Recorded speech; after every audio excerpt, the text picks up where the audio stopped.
욥기 1장부터 읽습니다. 우스라는 땅에 한 사람이 있었는데 이름은 욥이었습니다. 그는 흠없고 정직하며 하나님을 경외하고 악을 멀리하는 사람이었죠. 그에게는 7명의 아들과 3명의 딸이 있었습니다. 그에게는 또한 7,000마리의 양과 3,000마리의 낙타, 500쌍의 소와 500마리의 암나귀가 있었죠. 게다가 많은 종들을 거느리고 있었습니다. 욥은 동방에서 최고로 대단한 사람이었습니다. 욥의 아들들은 집집마다 돌아가면서 생일마다 잔치를 벌였고 3명의 누이들도 불러다가 함께 먹고 마시고 드렸지요. 그런데 잔치가 끝날 때마다 욥은 그들을 불러다가 성결하게 했습니다. 그리고 아침 일찍 일어나 그들의 명수대로 번제를 드렸지요. 욥은 혹시 내 자식들이 죄를 짓고 마음으로 하나님을 저주했으면 어쩌지? 하는 생각을 했기 때문입니다. 욥은 늘 이렇게 행했습니다. 하루는 하나님의 아들들이 와서 여호와 앞에 섰고 사탄도 그들 사이에 끼어서 서 있었습니다. 여호와께서 사탄을 보고 말씀하셨죠. 너는 어디를 돌아다니다가 왔느냐? 사탄은 여호와께 땅을 보면서 이리저리 돌아다니다 오는 길입니다. 라고 대답했죠. 여호와께서 사탄에게 말씀하셨습니다. 너는 내 종 욥을 눈여겨보았느냐? 이 세상에 그와 같이 흠없고 정직하며 나를 경외하고 악을 멀리하는 사람은 없구나. 그러자 사탄이 말합니다. 욥이 아무것도 바라지도 않고 하나님을 경외하겠습니까? 주께서 친히 그와 그의 집과 그 모든 소유를 사방으로 울타리 쳐서 지켜주셨기 때문에 아니겠습니까? 주께서 그가 무슨 일을 하든 복을 주셔서 그의 소유물이 땅에서 계속 늘어나게 해주신 것 아닙니까? 그렇지만 주께서 손을 드셔서 그의 모든 소유물을 쳐보십시오. 틀림없이 주님을 늘 앞에서 저주할 것입니다. 여호와께서 사탄에게 말씀하셨습니다. 좋다. 그의 모든 소유물을 다 네 손에 두겠다. 하지만 그의 몸에는 손을 대서는 안 된다. 그러자 사탄이 여호와 앞에서 물러갔죠. 하루는 욥의 아들 딸들이 그 맏아들의 집에서 음식을 먹고 포도주를 마시고 있었습니다. 그때 심부름꾼 하나가 욥에게 달려와 욥에게 말했습니다. 소들은 밭을 갈고 암나귀들은 그 근처에서 풀을 뜯고 있었습니다. 그런데 스바 사람들이 갑자기 들이닥쳐 가축들을 빼앗고 일꾼들을 칼로 쳐서 죽였습니다. 저만 혼자 겨우 살아남았기에 주인님께 말씀드립니다. 그런데 그가 아직 말을 다 마치지도 않았는데 또 다른 한 사람이 달려와 욥에게 말했습니다. 하늘에서 번개가 떨어져 양떼와 목동들을 불살라버렸습니다. 저만 혼자 겨우 살아남았기에 주인님께 말씀드립니다. 그런데 그가 아직 말을 다 마치지도 않았는데 또 다른 사람이 달려와 욥에게 말했습니다. 갈대아 사람들 세 무리가 한꺼번에 쳐들어와 낙타들을 덮쳐 빼앗아가고 종들은 칼로 쳐 죽였습니다. 저만 혼자 겨우 살아남았기에 주인님께 말씀드립니다. 그런데 그가 아직 말을 다 마치지도 않았는데 또 다른 사람이 달려와 욥에게 말했습니다. 주인님의 아드님과 따님들이 큰 아드님 댁에서 음식을 먹고 포도주를 마시고 있었습니다. 갑자기 사막에서 폭풍이 들이닥쳐 집 네 모퉁이를 내리쳤고 그분들 위에 내려앉아 모두 죽고 말았습니다. 저만 혼자 겨우 살아남았기에 주인님께 말씀드립니다. 그러자 욥은 일어나 겉옷을 찢고 머리털을 깎은 후 바닥에 엎드렸습니다. 그리고 말했습니다. 제가 어머니의 태에서 알몸으로 왔으니 결국 알몸으로 돌아갈 것입니다.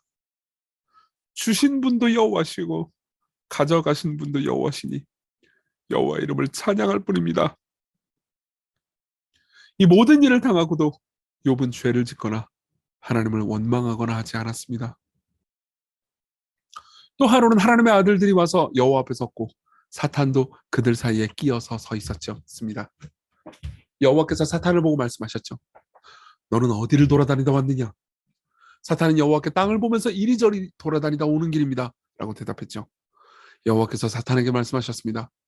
너는 내 종 욥을 눈여겨보았냐? 세상에 그와 같이 흠없고 정직하며 나를 경외하고 악을 멀리하는 사람은 없구나. 네가 나를 부추겨 아무 이유 없이 그를 해치게 했는데도 그는 흠없이 자신을 굳게 지켰노라. 그러자 사탄이 여호와께 대답했습니다. 가죽은 가죽으로 바꿔야죠.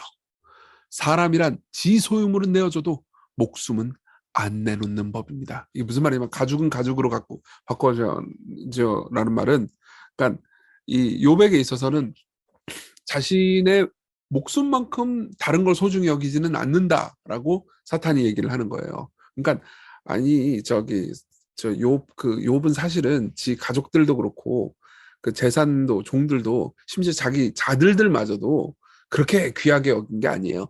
별로 귀하게 여기지 않은 걸 뺏었기 때문에 저 정도로 마음을 지킨 거죠. 한번 진짜 되게 힘든 걸 뺏어보세요. 건강을 한번 뺏어보시죠. 그 가죽을 교환하려면 가죽으로 교환해야 되지, 가죽을 무슨 뭐 면봉 이런 걸로 교환하면 되겠으니까 이렇게 이야기를 하는 거예요. 그러니까 아주 심하게 욥의 마음을 깎아내리면서 이제 이간질을 하는 거죠. 5절부터 읽겠습니다. 그러나 이제라도 주께서 손을 드셔서 그의 살과 뼈를 쳐보십시오. 틀림없이 주님을 눈앞에서 저주할 것입니다. 여호와께서 사탄에게 말씀하셨습니다. 좋다. 그를 네 손에 두겠다. 하지만 그의 목숨은 남겨두어야 한다. 그러자 사탄이 머리끝까지 악성 종기가 나게 했습니다.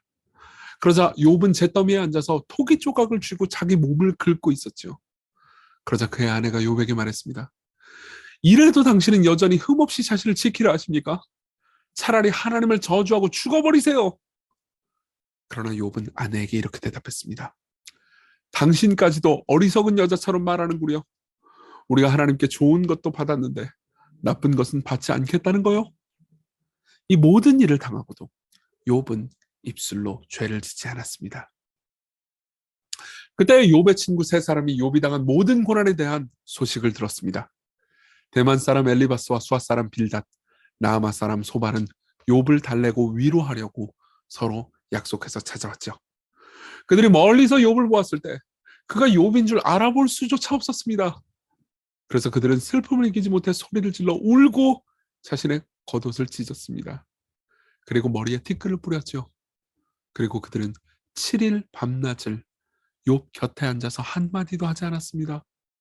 욥의 고통이 너무 처참했기 때문이죠. 드디어 욥이 입을 열어서 자신의 생일을 저주했습니다. 욥이 말하되 내가 태어난 나라리 차라리 사라졌었더라면, 사내 아이를 베었네 라고 말했던 그 밤이 그날이 차라리 어둠이었었더라면, 높은 곳에 하나님이 신경도 쓰지 않았더라면, 아예 그날이 밝지도 않았었더라면, 어둠과 기쁨이 그날을 자기 것이라 주장했더라면, 구름이 그날 위에 덮였더라면, 흑암이 그날을 습격했더라면, 그날 밤이 어둠에 사로잡혔더라면, 아예 한 해의 날과 달의 수에서 빠졌더라면,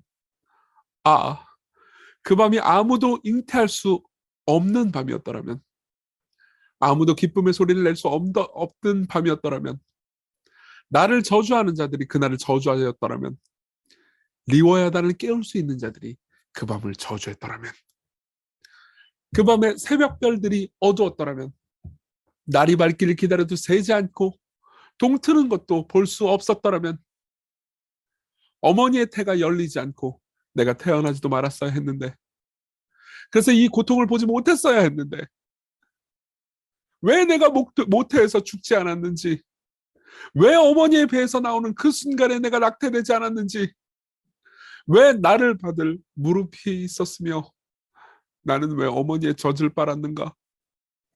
그렇게 말하지 않았어도 나는 편히 쉬고 있을 텐데, 잠들어 안식을 누렸을 텐데, 자기를 위해 폐허를 세우던 세상의 왕들과 고관들과 함께 있을 텐데. 이 부분은 이런 내용입니다. 그러니까 자기를 위해 폐허를 세우던 세상의 왕들과 고관들은, 그러니까 세상의 왕들과 고관들이 평생을 노력해가지고 엄청난 제국을 세워요. 그죠?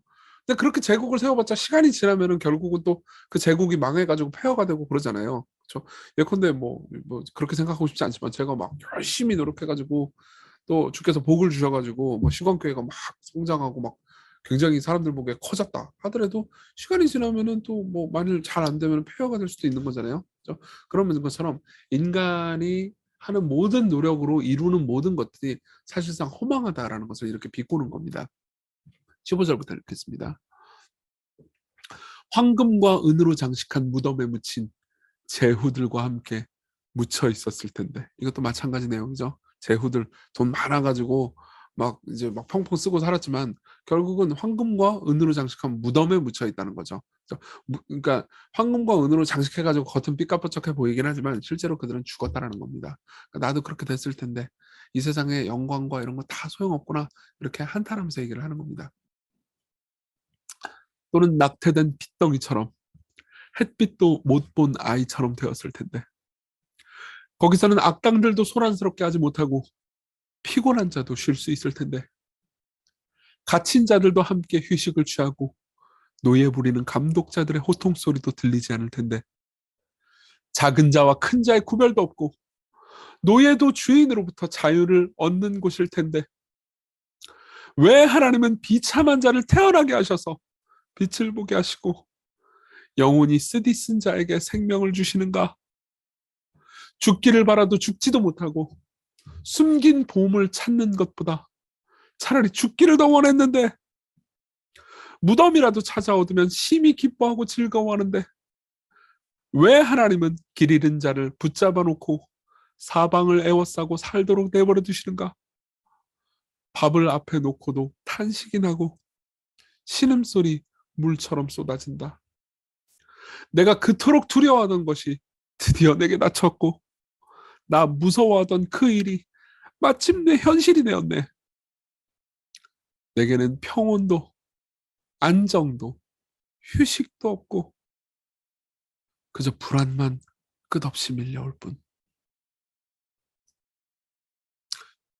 그러자 대만 사람 엘리바스가 대답했습니다. 내가 자네에게 한마디 한다면 실증을 내려놔. 그러나 잠자코 있을 수가 없네. 생각해보게. 자네도 전에 여러 사람들을 훈계하고 포기하는 사람들을 격려해주지 않았는가? 넘어지는 자를 말로 붙들어주고 주저앉는 무릎에 힘을 주어 일으켰지. 하지만 자네가 이 일을 당하니 힘들어하고 이러한 일이 들이닥치니 놀라는구먼. 하나님을 경외함이 자네의 자신감이 아니었나? 흠없는 길을 걷는 것이 자네의 소망 아니었나? 생각해보게. 죄 없이 망한 사람 누구인가? 정직한 사람이 끊어지는 일이 있던가? 살면서 내가 본 바로는 악으로 밭 갈고 재앙으로 뿌린 자는 악과 재앙으로 거두더구먼. 이제부터 네가 잘못했기 때문에 범죄했기 때문에 네가 이런 고통을 당하는 거다라고 이제 슬며시 이야기를 해주는 거죠. 다 하나님의 입김 한 번에 망하고 그분의 분노의 콧김에 날아가더구먼. 사자의 울음소리, 사나운 사자의 울부짖음도 그치고 젊은 사자의 이빨도 부러진다네. 사자도 이가 없어 사냥한 것이 없으면 죽고 암사자의 새끼들은 먹을 것이 없어 흩어진다네. 그러니까 아무리 강해봤자 결국은 네가 저지른 죄 때문에 이렇게 망하게 된다 이거예요. 아무리 강해봤자 사자도 호랑이도 결국은 뭐 인과응보로 뭘 잘못하면 하나님이 심판하신다는 얘기입니다. 그러면서 이제 의미심장한 말을 하죠. 한마디 말이 내게 들렸네. 속삭이는 소리가 내 귓가에 닿았지. 사람들 깊이 잠들었던 밤에 본 환상 때문에 괴로울 때 두려움과 떨림이 엄습하여 뼈마디마다 마저 흔들렸지. 한 영이 내 앞으로 지나갔고 온몸에 털이 쭈뼛 서더군. 그 영이 서 있었고 무엇인지는 알지 못했으나 고요한 가운데 한 음성을 듣게 되었지. 죽을 존재인 사람이 어찌 하나님 앞에 의롭겠느냐? 한 사람이 그의 창조주보다 깨끗할 수 있겠느냐? 하나님은 그분의 종이라도 믿지 않으시고 그분의 천사들마저도 허물이 있다 하신다네. 하물며 흙으로 만든 몸뚱이 안에 살아가고 하루살이처럼 눌려 죽을 사람이라. 자, 이건 이제 저번에 설교 때도 한번 얘기했는데요.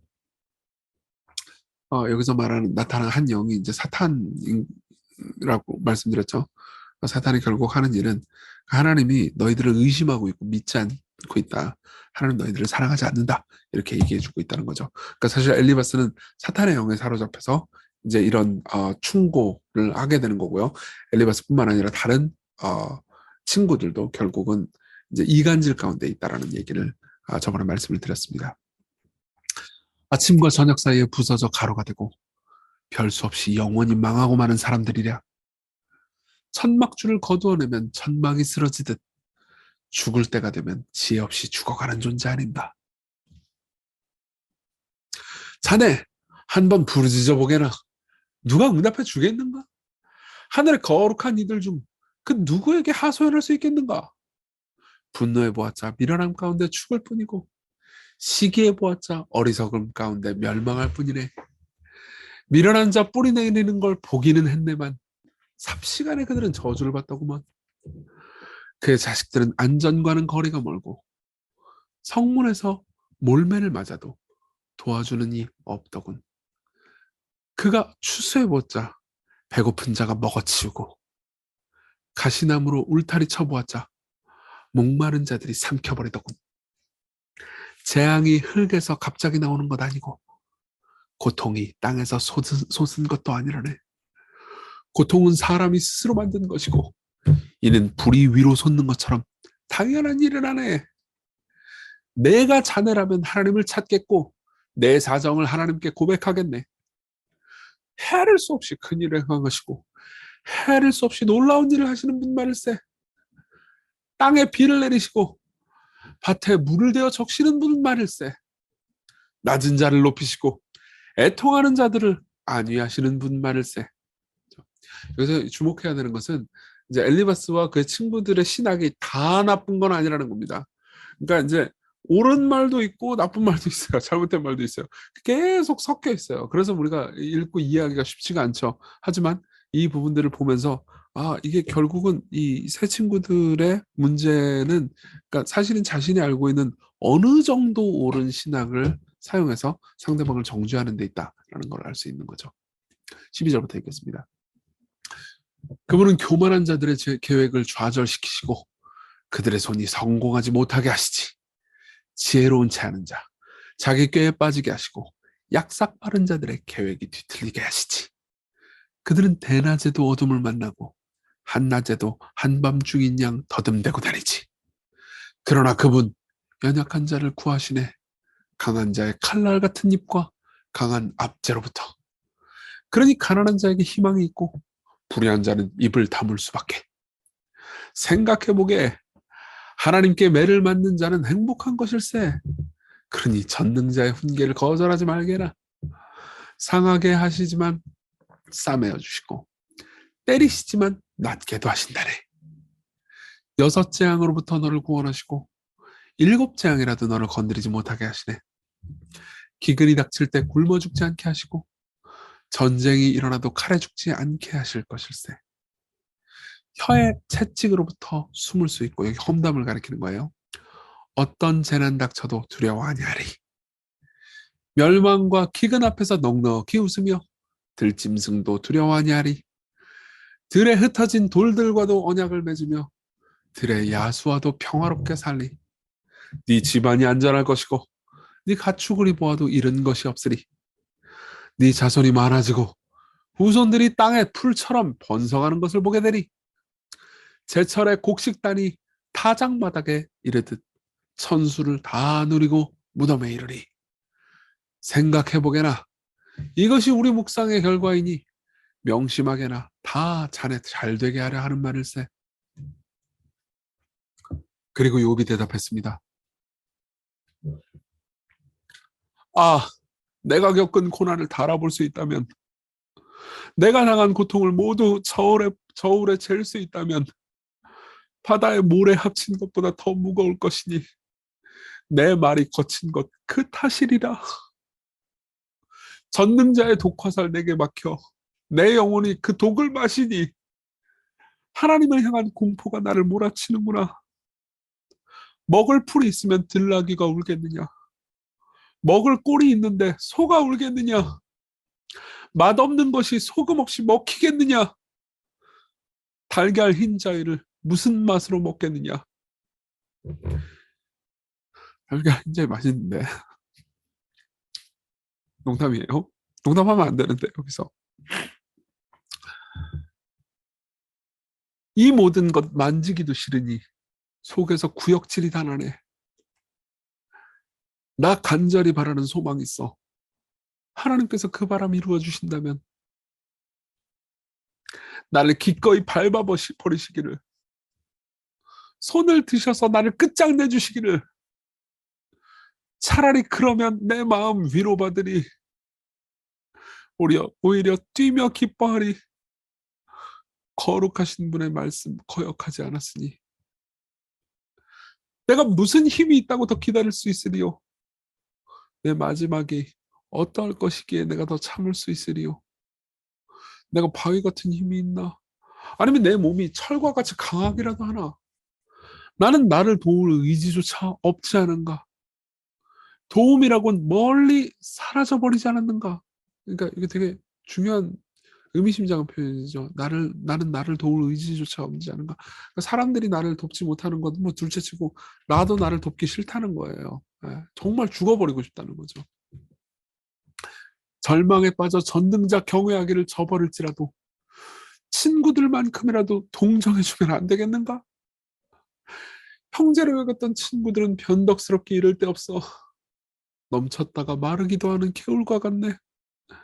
얼음이 녹아 흙탕물이 흐르고 눈이 녹아 물이 넘쳐 흐르더라도 날 따뜻하면 없어져 가고 날이 뜨거워지면 바짝 말라버리듯 여행하는 상인들 개울 찾아 광야로 나섰지만 메마른 땅에서 목말라 죽는다네. 대마의 상인들이 물을 바라고 스바의 관광객들도 애를 태웠지만 믿었기에 당황했고 도착해서 보니 실망뿐이었네. 자네들도 이와 똑같이 아무것도 아니라네. 내 무서운 몰골 보니 겁이라도 나는 겐가?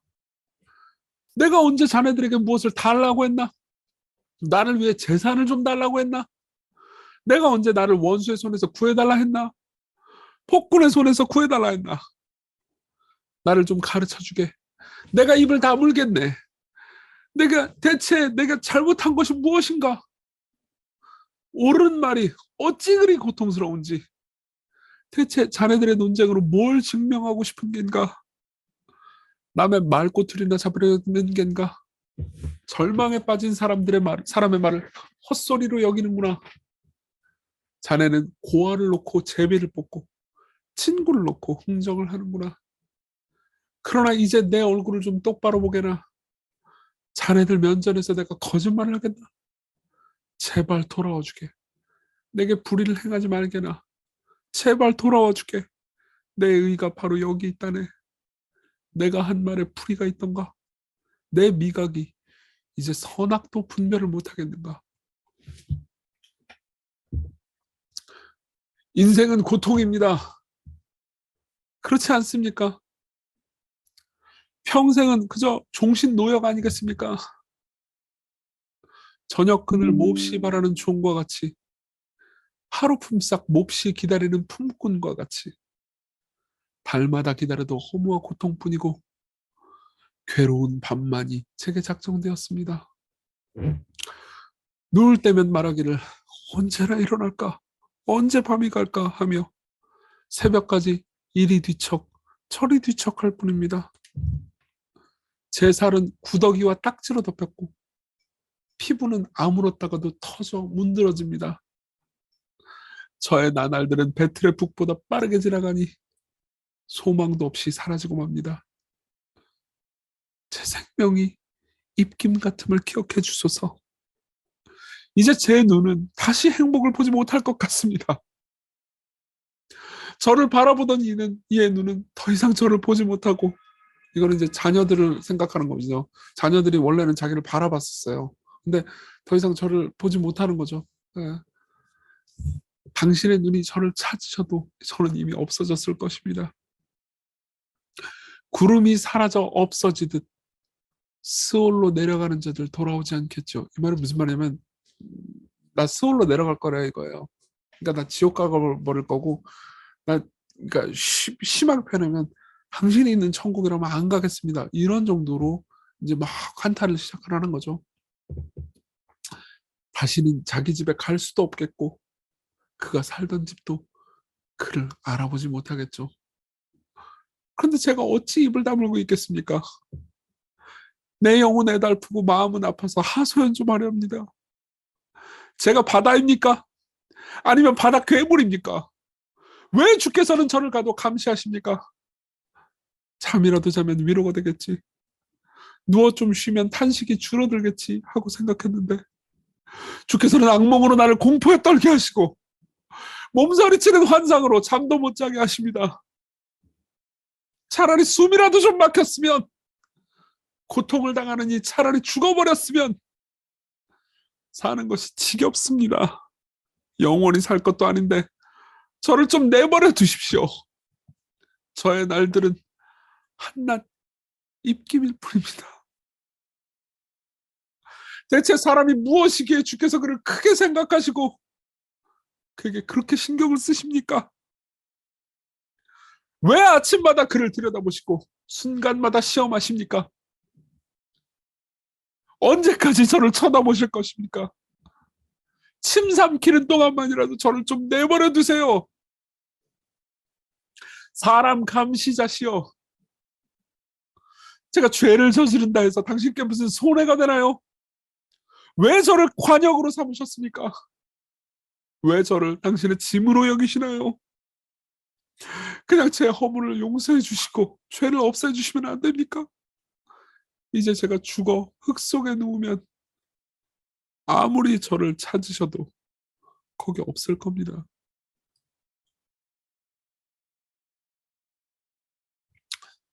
네, 이 17절에 보면 대체 사람이 무엇이기에 주께서 그를 생각하시고, 이거는 시편 8편에 하나님께 감사하는 마음으로 사람이 무엇이기에 주를 생각하시고, 이 말의 오마주인 것 같습니다. 그러니까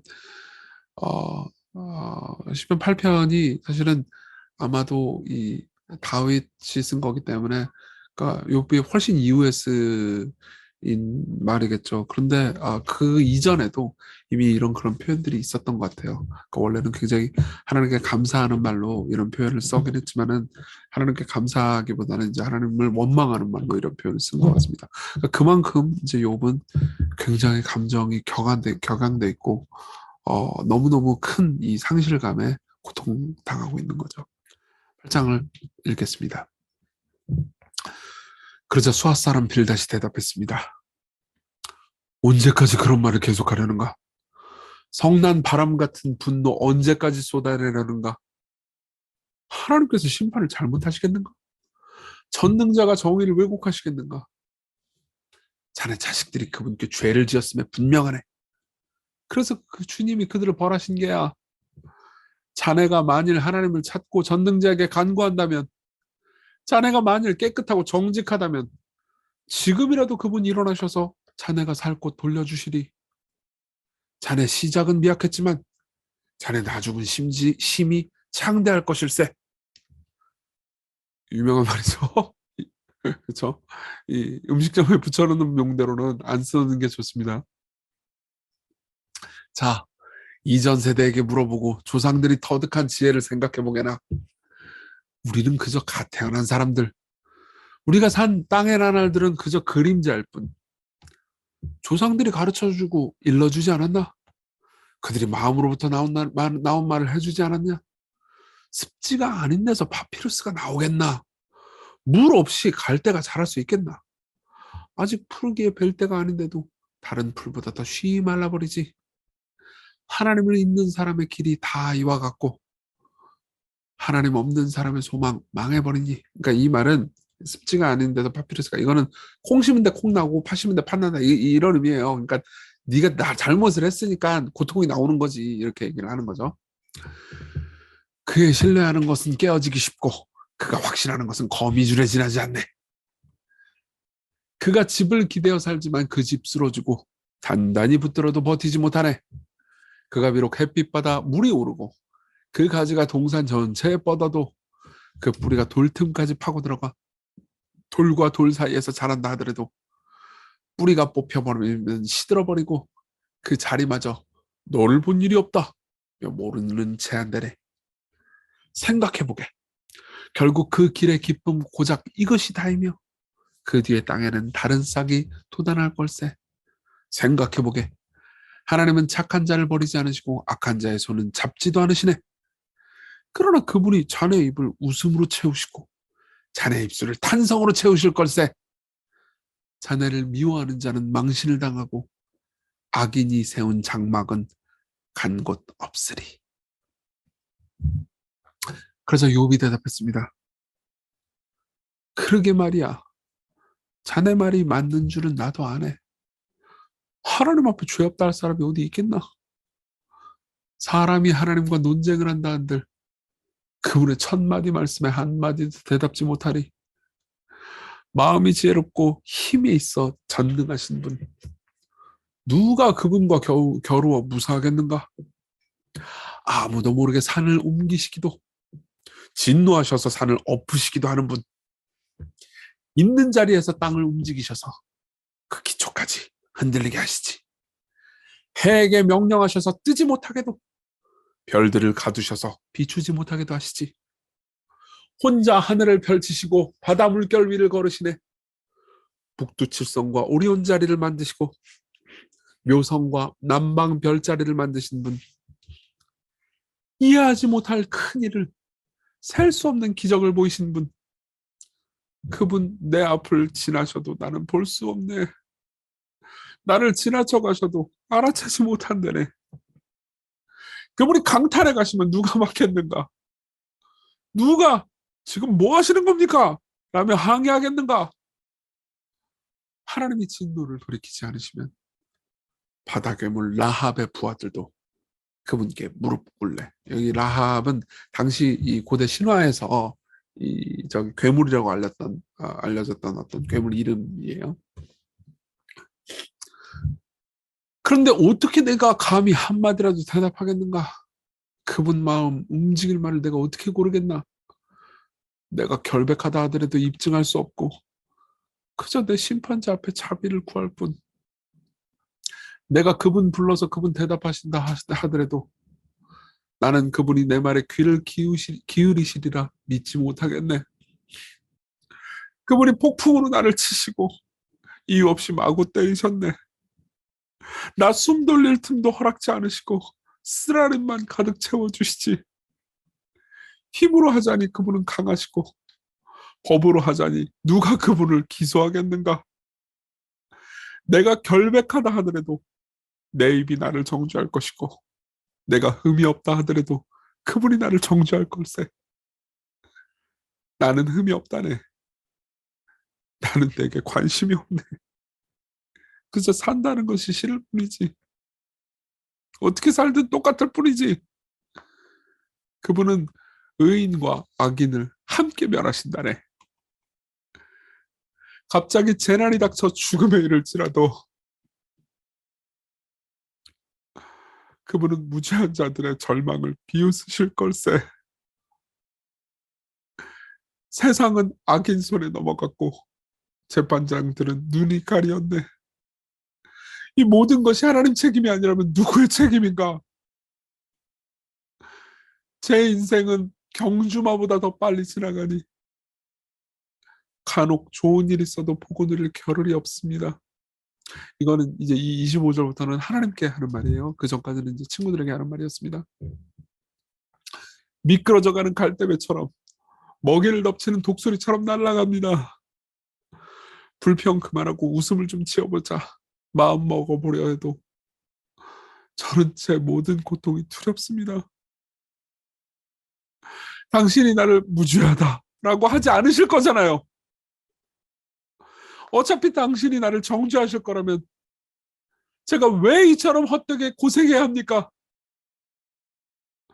나 온몸을 눈으로 닦고 잿물로 손을 씻은들 당신이 저를 시궁창에 빠뜨리실 테니 제 옷마저 저를 역겨워할 겁니다.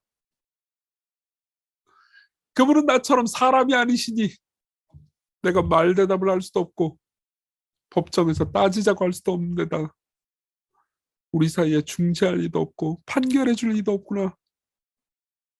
나를 때리는 몽둥이를 거두게 하시고 그분을 향한 두려움을 거두게 하시느니 그런 분이 있다면 나 두려움 없이 말하리라.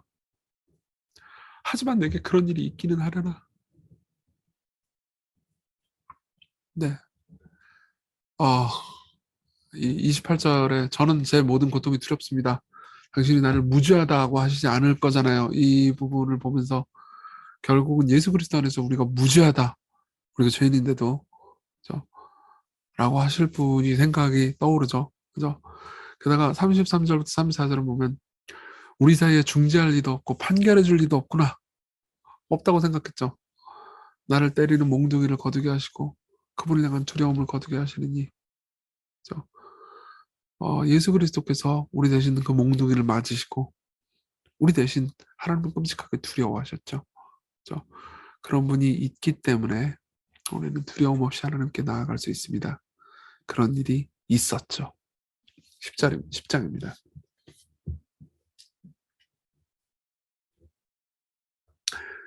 내 삶이 혐오스러워 불평을 토로해보리. 내 마음의 쓰라림 다 말해보련다. 하나님께 드리고 싶은 말씀이 있습니다. 저를 정죄하지 말아주소서. 아니라면 대체 왜 제게 이러는지 알려주소서. 손수 지으신 이 몸은 학대하고 멸시하시면서 악한 자들의 음모는 잘 만들게 하시다니 그게 주께서 보시기에 좋으십니까? 주께서도 사람의 눈을 가지신 겁니까? 주께서도 사람의 보는 만큼밖에는 못 보시는 겁니까? 당신의 날들도 우리처럼 짧으신 겁니까? 당신도 유언하기에 쫓기든 급하게 대충 결정하신 겁니까? 그래서 제 허물을 이렇게 찾으시고 제 죄를 들추어내시는 겁니까? 당신은 제가 무죄임을 잘 아시지 않습니까? 제가 당신의 손에서 빠져나올 수 없음도 아시지 않나요? 손수 저를 지으시고 빚으셔 놓고 이제 와서 저를 멸망시키십니까? 기억하소서. 진흙으로 저를 빚어 아름답게 만드셨음을. 그런데 이제 저를 진흙덩이로 돌리십니까? 주께서 저를 우유처럼 부으시고 치즈처럼 굳히지 않으셨습니까?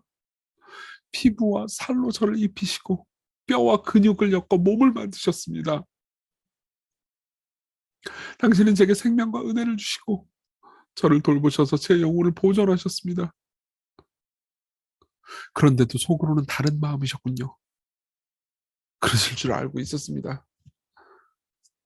제가 죄를 짓나 안 짓나 지켜보시다가 조금도 봐주지 않으시고 풀어주지도 않으십니다. 제가 죄를 지었다면 망에 마땅하죠. 무죄라 하더라도 머리를 쳐들 수는 없는 노릇입니다. 수치로 가득한 저는 제 비참함을 눈으로 봅니다. 제가 머리라도 들면 사자처럼 나를 사냥하시고 저를 다시 한번 놀라게 하십니다. 당신은 번갈아가며 제게 불리한 증인들을 세우시며 친구들을 가리키는 거죠. 친구들을 나한테 보낸 것도 하나님 탓이다 이렇게 막 원망을 하는 겁니다. 저를 향해 더욱 진노하시니 번갈아가며 저를 두드려 팰 군대를 보내십니다. 이러실 거면 왜 저를 모태에서 꺼내셨습니까? 차라리 눈에 띄지 않게 죽었다면 그 누구도 나를 보지 않았을 것을. 차라리 태어나지 않았더라면 모태에서 그냥 무덤으로 갔었더라면 좋았을 것을. 이제 제가 죽을 때도 되지 않았습니까? 그러니 분노를 그치시고 잠시나마 제가 좀 웃게 해주소서. 돌아오지 못할 땅, 어두운 죽음의 그림자가 드리운 땅, 그곳으로 가기 전에 칠흑같이 깜깜한 땅에서 아무것도 보지 못하기 전에 빛도 흑암 같은 그곳에 가기 전에 말입니다. 그러자 나아마 사람 소발이 대답했습니다. 말이 참 많구먼 그려. 말을 잘한다고 자네를 의롭다 하겠는가? 자네 혼자 짓거린다고 사람들이 잠잠하겠는가? 자네가 조롱하는데 책망할 사람이 없겠는가? 자네는 자꾸 내 교리는 정결하고 나는 주님 보시기 깨끗하다고 주장하는구먼. 하나님이 그 입을 여시어 말씀하시고 자네를 꾸짖으시면 좋으련만 자네에게 지혜의 비밀을 알려주신다면 참된 지혜는 양면을 가지고 있으니 자네는 아직 받아야 할 벌의 반밖에 못 받았다네. 자네가 하나님의 신비함을 헤아릴 수 있겠는가? 전능하신 분의 한계를 찾아낼 수 있단 말인가? 하늘보다 높으시니 자네가 뭘 할 수 있겠는가? 스울보다 깊으시니 자네가 뭘 알겠는가? 지평선보다 멀리 뻗어 계시고 큰 바다보다 광대하시다네. 그분이 두루 다니시며 사람을 잡으시고 법정으로 끌고 가신다면 그 누가 맞겠는가? 1장에 보면요. 이 저기 사탄이 두루두루 돌아다녔다라는 표현이 있거든요. 그러니까 이 지금 빌닷도 그러니까 하나님은 사탄 취급하는 거예요. 그러니까 본인은 그렇게 생각 못 하는 거죠. 근데 본인이 가지고 있는 하나님에 대한 이해가 사실은 진짜 하나님이라기보다는 사탄에 가깝다는 거죠. 11절부터 읽겠습니다. 그분은 헛에 가득한 인간들을 아신다네. 그분이 알아보지 못할 악이 어디 있겠는가? 미련한 사람이 깨닫는 걸 기다리느니 노새가 철이 들길 기다리는 것이 낫지.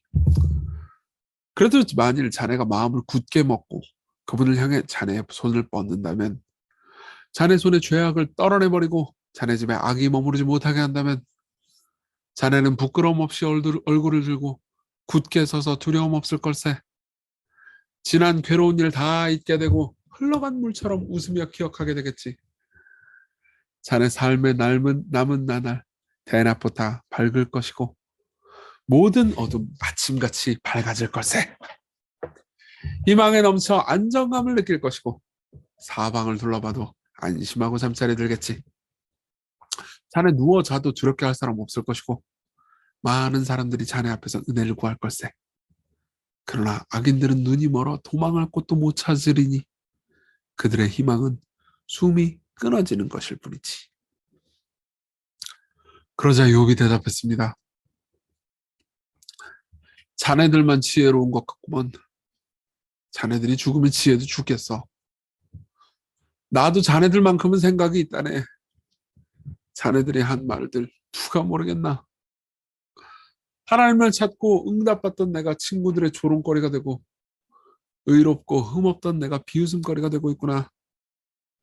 편안한 너희들이 보기에 고난당하는 자가 우습겠고 미끄러지는 자는 밀쳐도 괜찮은 사람처럼 보이겠지. 강도들의 집안은 평안하고 하나님을 진노케 하는 놈들은 태평하다네. 그래서 하나님까지 자기 손에 넣었다고 생각하지. 그러나 짐승들에게 물어보게나 그들이 가르쳐 줄 걸세. 공중의 새들에게 물어보게나 그들이 일러줄 걸세. 땅에게 말해보거나 보게나 자네에게 가르쳐 줄 걸세. 바다의 고기들도 자네에게 이야기해 줄 걸세. 이 모든 것들 중 어느 것이 모르겠는가? 여호와께서 손수 이 모든 일을 행하신다는 것을, 모든 생물의 생명과 모든 사람의 목숨이 다 그분의 손안에 있다는 것을, 입이 음식 맛을 구별하듯 내 귀는 말을 구분하고 분별하네. 나이 든 자들에게는 지혜가 있고 장수한 자들에게는 통찰력이 있다네. 사실 지혜와 힘은 하나님께 있고 계획과 통찰력도 결국 그분의 것이라네. 그분이 헐어버리시면 다시 세울 수 없고 그분이 잡아가두시면 결코 풀려날 수 없네. 그분이 비를 막으시면 가뭄이 들고 그분이 비를 내리시면 홍수가 난다네. 능력과 지혜는 다 그분의 것, 속는 자와 속이는 자 역시 다 그분의 손 안에. 그분은 음모를 꾸미는 자들을 끌고 가시고 재판관들이 바보였음을 드러내신다네.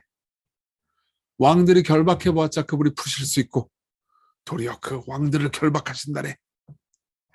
제사장들을 옷 벗기시고 권력자들을 자리에서 넘어뜨리신다네. 신뢰받는 현자들의 입을 다물게 하시고 노인들의 통찰력을 거두어 가시지. 유명한 귀족들에게 멸시를 쏟으시며 용사들의 허리띠를 풀어버리시지. 그러니까 결국은 하나님께서 의로운 심판을 행할 거다. 악인들은 결국은 망할 거다. 이런 이야기를 또 이제 고백을 하는 거예요. 그러니까 신앙적 고백도 했다가 괴로워서 막 하나님 원망도 했다가 왔다 갔다 하는 상황을 보여주고 있습니다. 어둠 속에서 은밀한 것을 드러내시고 깊은 어둠을 빛으로 끌어내시지. 민족들을 흥하게도 하시고 멸하기도 하시며 뻗어나가기도 하시고 흩어버리시기도 하시지. 각 나라의 지도자들의 지각을 빼앗기도 하시고 길없는 광야에서 방황하기도 하시네.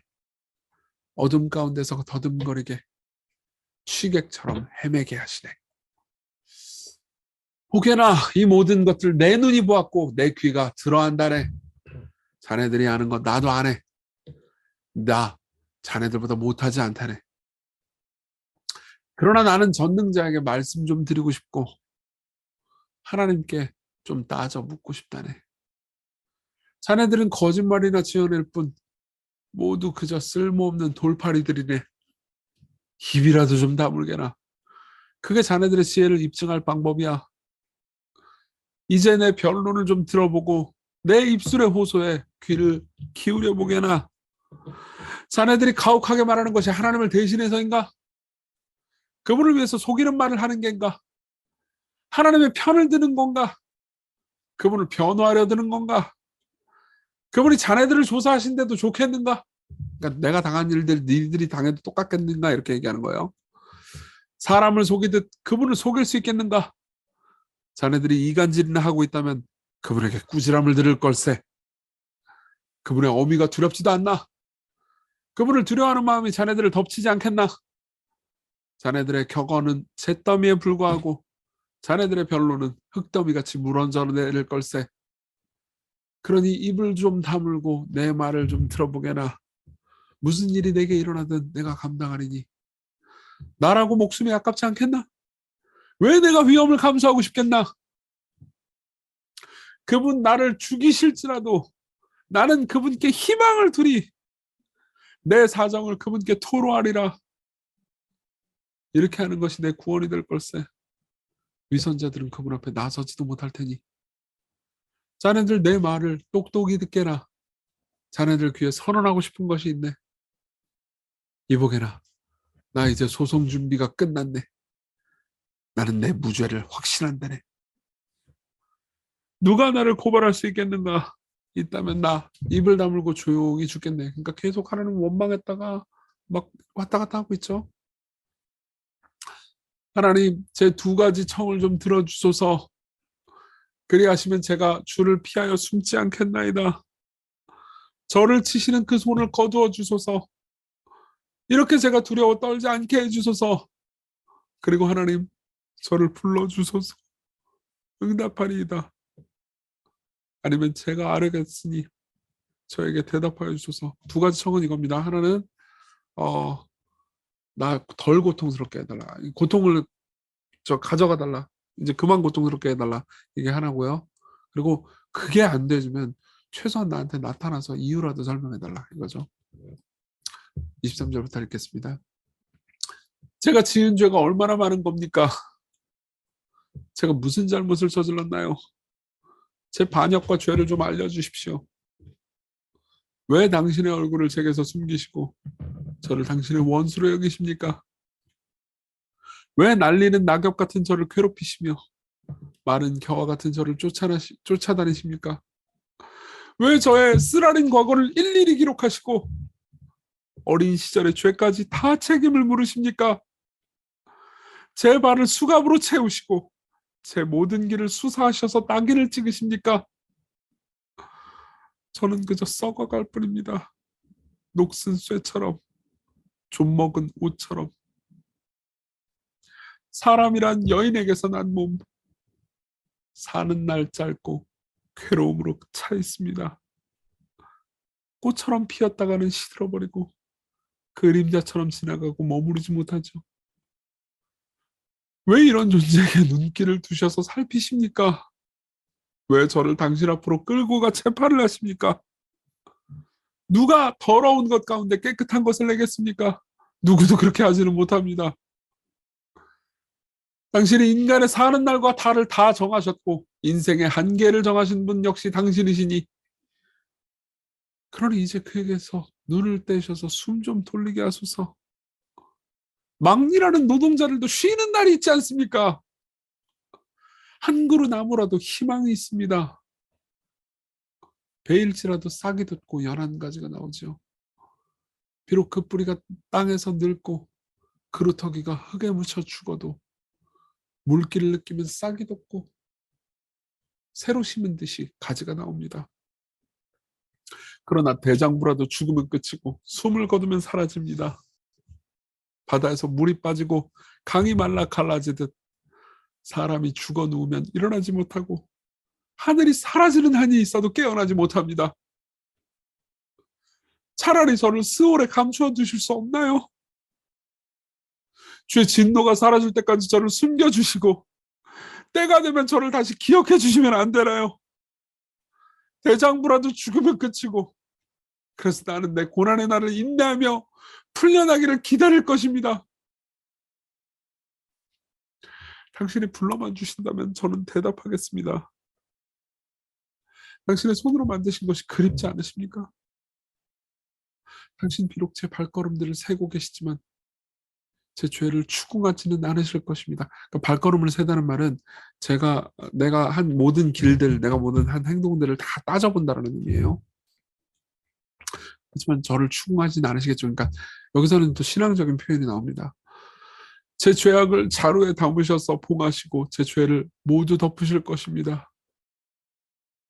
하지만 산이라도 무너져 내려가고 큰 바위라도 자리에서 옮겨가듯 물이 돌을 닳게 하고 폭우가 먼지를 쓸어버리듯 그렇게 당신은 사람의 희망을 끊으십니다. 이제 또 원망과 괴로움을 토로하죠. 당신이 그를 억압하시니 떠나게 하시고 그 얼굴 창백하게 만드시며 쫓아내십니다. 자손이 존귀하게 되어도 그는 알지 못하고 자손이 비천하게 되어도 마음 아파할 수 없습니다. 그는 그저 자기 몸에 고통을 느낄 뿐 자신만을 위해 슬퍼할 뿐입니다.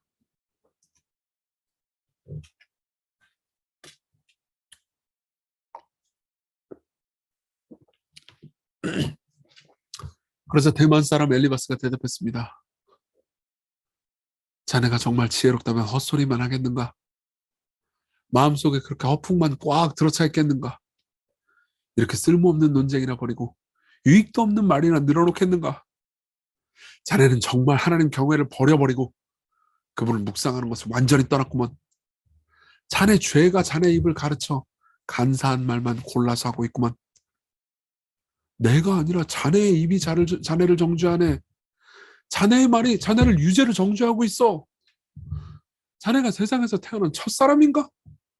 산이 생기기 전에 생긴 존재라도 되는가? 그러니까 당신이 하나님이냐 이런 얘기예요. 하나님의 회의에 참석해 뭘 들은 건가? 자네 혼자 지혜를 독점했는가? 자네만 알고 우리는 모르는 게 대체 무언가?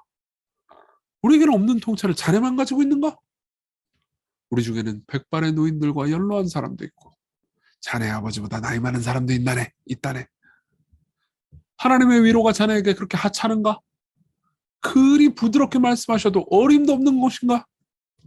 어찌하여 자네는 자네 감정에 휘둘려 이렇게 눈을 부라리고 있나? 어찌하여 자네는 하나님께 격분하며 함부로 입을 놀려대는 건가? 죽을 인생이 어찌 하나님 앞에서 깨끗하겠나? 여인이 낳은 자가 어찌 의로울 수 있겠나? 이보게 하나님은 거룩한 천사들도 신뢰하지 않으시고 하늘 역시 그분의 눈에는 순결하지 않다네. 하물며 역겹고 부패하여 악을 물마시듯 하는 사람이야. 내 말을 들어보게. 이 눈으로 본 것을 설명해 주겠네. 지혜로운 사람들이 말해준 것. 그들의 조상들로부터 숨김없이 전수된 것이라네. 모든 땅은 그들에게 주어졌고 낯선 이들은 얼씬도 하지 못했다네. 그들 말하기를 악인들은 평생의 고통이 가득하고 난폭한 자들 역시 인생 내내 그렇지. 평생 듣는 소식이란 두려운 소리뿐. 평안해졌나 해도 약탈자가 들이닥치네. 그런 자는 흑암에서 벗어나지도 못하고 칼에 맞아 객살 운명이라네.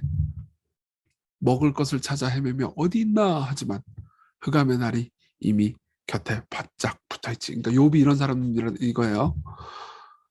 환난과 초조함이 그를 경악하게 하고 공격 대세를 갖춘 왕처럼 그를 덮칠 것이네. 하나님께 맞서 주먹을 휘두르고 전능하신 분께 으스댄 탓이라네. 목을 뻣뻣하게 세우고 방패를 들어 하나님께 달려들다니. 그러니까 이 여자의 자손으로 나온 모든 사람들 다 죄인인데 결국은 그렇게 죄인들이 악을 행하면 이런 이 하나님께 주먹을 휘두르는 거랑 똑같은 건데 그 결과로 이제 저주를 받게 된다는 거죠. 얼굴에는 기름이 번들번들, 허리는 비계로 둘렀어도 이제 되게 많이 찔렸습니다. 번역하면서. 그는 황폐한 마을의 흉가, 돌무더기가 될 곳에서 살 것이야. 재산이 있어도 나만하지 못하고 어느 곳에도 정착하지 못하네. 흑암에서 벗어날 수 없고 새싹의 희망 돋아도 말라버릴 것이며 꽃이 피어도 그분의 입김에 날아가리라. 그는 허망한 희망을 갖지 말아야 할 것이야. 허망한 것이 그 보상이 될 테니 그는 때가 되기 전에 시들어버리고 마른 나뭇가지가 되어 다시 푸르르지 못하리. 아직 익지도 않은 열매가 떨어지는 포도나무 같고 꽃이 떨어져 버리는 올리브 나무 같을 테지. 경건하지 못한 자들 자식을 낳지 못할 것이고 뇌물을 받는 자들의 집구석은 불에 타버릴 걸세. 그들 악행을 잉태해 재난을 낳으니 그들의 모태에는 속임수만 있을 뿐.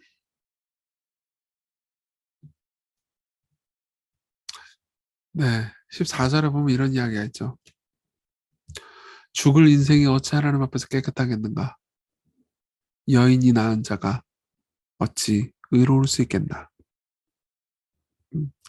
이 말은 한편으로 맞는 말이지만 한편으로 틀린 말입니다. 말 그대로 모든 죄인, 모든 사람들은, 그러니까 엄마로부터 태어난 모든 사람들은 다 죄인들이죠. 그렇지만 욥은 그 어떤 특정한 죄 때문에 고난을 받은 건 아니었습니다. 그러니까 한편으로 맞는 말이지만 한편으로 틀린 말이죠. 근데 궁극적으로 틀린 말이기도 합니다. 여인이 낳은 자 중에서 죄가 완전히 없는 분이 한 분 계셨죠. 여자의 후손, 동정녀 마리아의 몸에서 태어난 그분 있잖아요. 그분은 죄를 저지른 적이 없는데도 아, 하나님의 진노와 저주를 받았습니다. 하나님께 형벌을 받았죠. 그런 의미에서 예수 그리스도를 볼 때, 이 엘리바스의 말은 정당하지 않다라는 것을 예수 그리스도께서 입증해 주셨죠. 그분은 죄가 하나도 없는데도 불구하고 마치 죄 있는 자처럼 고통을 심하게 당하셨으니까요. 네. 여러분들 어떠셨나요? 네, 오늘 15장까지 읽었습니다. 생각보다 시간이 이제 딱 1시간 걸렸네요. 네, 생각보다 좀 1시간 동안 중간중간 조금 설명을 해가지고 하면서 읽어가지고 여러분들이 흐름이 끊겼는지 안 끊겼는지 모르겠습니다. 네, 저는 읽으면서 개인적으로 제가 읽어서 그런지 몰라도 욥의 심정을 다시 한번 느껴볼 수 있게 됐고요. 여러분들도 욥의 심정을 좀 느낀 시간이 되었으면 좋겠습니다. 네, 네 여러분 내일도 똑같이 같은 시간에 욥기를 읽어드릴 겁니다. 욥기 내일은 30장까지 읽어드릴 거예요. 여러분 많이 참석해 주셨으면 좋겠고요. 제가 잠깐 기도하고 마치겠습니다.